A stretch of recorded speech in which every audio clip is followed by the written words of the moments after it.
வந்து இருக்கும். But red சாயில்னாலுமே நம்ம செக் பண்ணிக்கணும். சில ரெட் சாயிலில் செடிகள் ஒழுங்காக வளராது. செடி வளர்கிறதுக்கு ஏற்றது தான் நம்ம வந்து எடுத்துக்கணும்.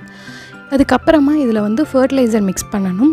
வெர்மி கம்போஸ்ட் நான் ஆல்ரெடி இதில் மிக்ஸ் பண்ணிட்டேன். அதுக்கப்புறமா தான் வீடியோ எடுக்க ஆரம்பித்தேன். அதனால் நான் லைட்டாக தான் போட்டு காட்டுறேன்.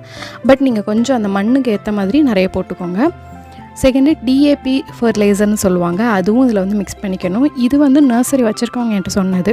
நீங்கள் டிஏபி எல்லாம் வந்து மண் நீங்கள் மிக்ஸ் பண்ணும்போதே சேர்த்து மிக்ஸ் பண்ணி வச்சுருங்க. அதுக்கப்புறம் அக்கேஷ்னலாக ஃபர்டிலைசர் கொடுங்க அப்படின்னு. இது ஒரு இன்ட்ரெஸ்டிங்கான ஃபர்டிலைசர். இதுவும் நான் அவங்கக்கிட்ட தான் வாங்கினேன். இது என்ன அப்படின்னா, நம்ம எப்போவுமே செடி ரீபார்ட் பண்ணதுக்கப்புறம் அதில் ஒரு சோர்வு வரும். திடீர்னு ஒரு ஷாக் மாதிரி ஆகி செடி அப்படியே வளராமல் போயிடும். ஸோ அந்த மாதிரி எனக்கு ஒரு சிச்சுவேஷன் வரும்போது நான் கேட்கும்போது இவங்க எனக்கு இந்த ஃபர்டிலைசர் வந்து கொடுத்தாங்க.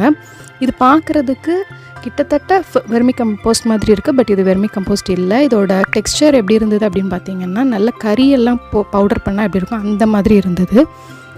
இது எல்லாத்துக்குமே செடியோட ஃபிசிக்கல் ஸ்ட்ரக்சர் இம்ப்ரூவ் பண்ணுறதுக்கு, சாயிலில் மைக்ரோ ஆர்கானிசம் வளர வைக்கிறதுக்கு, தண்ணி வந்து ஹோல்ட் பண்ணுற கெப்பாசிட்டி எல்லாத்துக்குமே இந்த ஒரு ஃபர்டிலைசர் வந்து ரொம்ப யூஸ்ஃபுல்லாக இருக்குது. மெயினாக நீங்கள் செடியை ரீபார்ட் பண்ணதுக்கப்புறமா அந்த செடி நல்லா வளர்கிறதுக்கு இந்த ஃபர்டிலைசர்.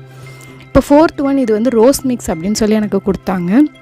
பார்க்குறதுக்கு ஒரு சாண்டல் கலரில் இருக்குது. சாண்டல் பவுடர் மாதிரி இருக்குது. பட் இது ராக் பாஸ்பேட்டாக இருக்கும்னு நான் நினைக்கிறேன். பார்க்குறதுக்கு அந்த மாதிரி தான் இருக்குது. இதில் நேம் எதுவுமே மென்ஷன் பண்ணல.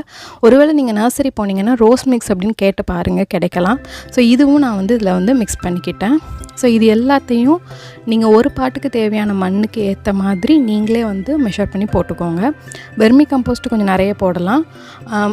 டிஏபி கொஞ்சமாக போட்டுக்கோங்க. ப்ளஸ் இந்த ரோஸ் மிக்ஸும் கொஞ்சம் கொடுத்துக்கோங்க.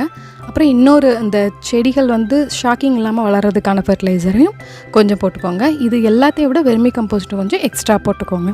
ஸோ இந்த மாதிரி மிக்ஸ் பண்ணி ஃபஸ்ட்டு கொஞ்சம் பேஸில் வந்து ஒரு ஹாஃப் வரைக்கும், பாட்டோட ஹாஃப் வரைக்கும் ஃபஸ்ட்டு போட்டுக்கணும். நீங்கள் எந்த தொட்டியில் ஆல்ரெடி